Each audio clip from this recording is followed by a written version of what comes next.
Assalamualaikum Ustadz, mau bertanya, apakah Waalaikumsalam ada warahmatullahi. anjuran atau spesifikasi hewan untuk berkorban atau hewan apa saja yang tidak sah untuk disembelih? Oke. Niki Mas Bagus sampun niat kurban iki. Bertanya-tanya niki sampun niat. Insyaallah siap.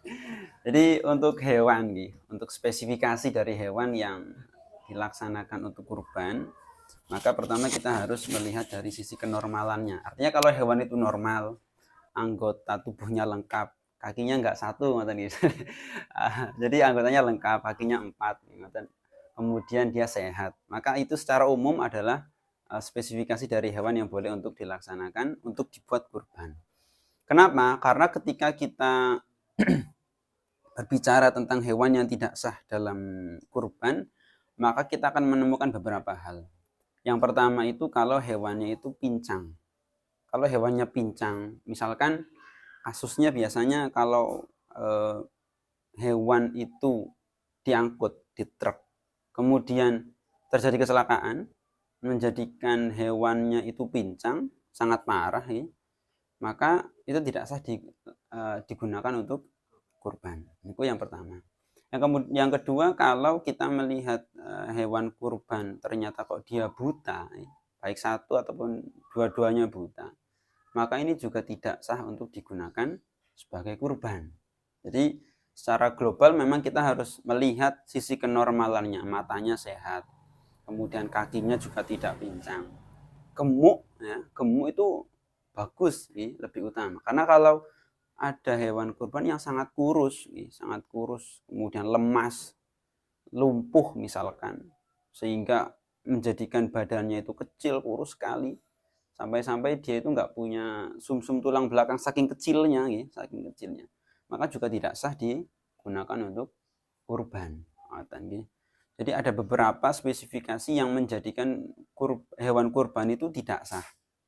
Tapi kemudian kalau misalkan sangat sangat nggak punya uang, ya, dalam artian uangnya pas-pasan, kemudian dapat hewan yang agak kurus dengan uang pas, tapi hewannya nggak patik gemuk, ya kenapa nih? Artinya kalau memang kemampuannya sebegitu ya enggak apa-apa. Kenapa? Karena kita menelisik dari Ibnu Abbas sendiri. Kalau orang itu benar-benar nggak mampu, kemudian dia itu hanya punya uang untuk membeli ayam, jago, ya enggak apa-apa. Sehingga kita pahamkan bahwa kalau misalkan ada uang lebih, tapi mampunya hanya membeli hewan yang agak kurus, atau hewan yang kurang sehat, atau mungkin kondisinya tidak terlalu baik, sehingga harganya turun, cocok dengan uangnya, ya tidak apa-apa dibeli. Karena memang kemampuannya seperti itu. Tapi itu istisna, ya, tapi itu pengecualian. Jadi dalam kondisi-kondisi tertentu bisa digunakan sebagai hewan kurban. Nah, sehingga kita harus mencari hewan yang baik, normal, sehat, sehingga kita bisa afdol, bisa sempurna di dalam melaksanakan ibadah kurban.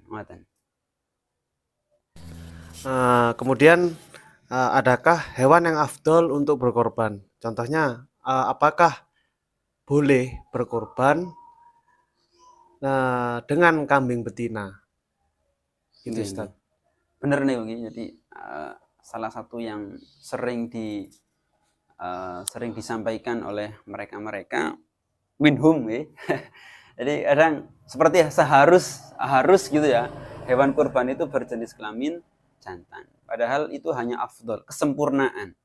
Artinya kesempurnaan itu kemudian berkurban dengan betina, apakah nggak boleh? Ya boleh, ya boleh. Apalagi kurban dengan betina, dengan hewan berjenis kelamin betina kan harganya lebih murah. Ini cocok nih.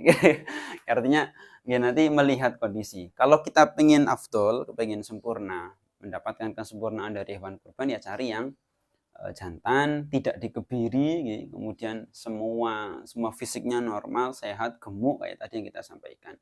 Tapi kemudian kondisinya tidak memungkinkan, hewannya dapatnya yang betina karena mungkin uangnya kurang, ya tidak apa-apa digunakan untuk hewan kurban. Jadi kalau yang afdol, maka kita cari yang jantan, mencari jantan, hewan yang kemudian sehat, tidak dikebiri, itu hal-hal yang termasuk di dalam afdolnya hewan kurban. Kurang lebih ngoten.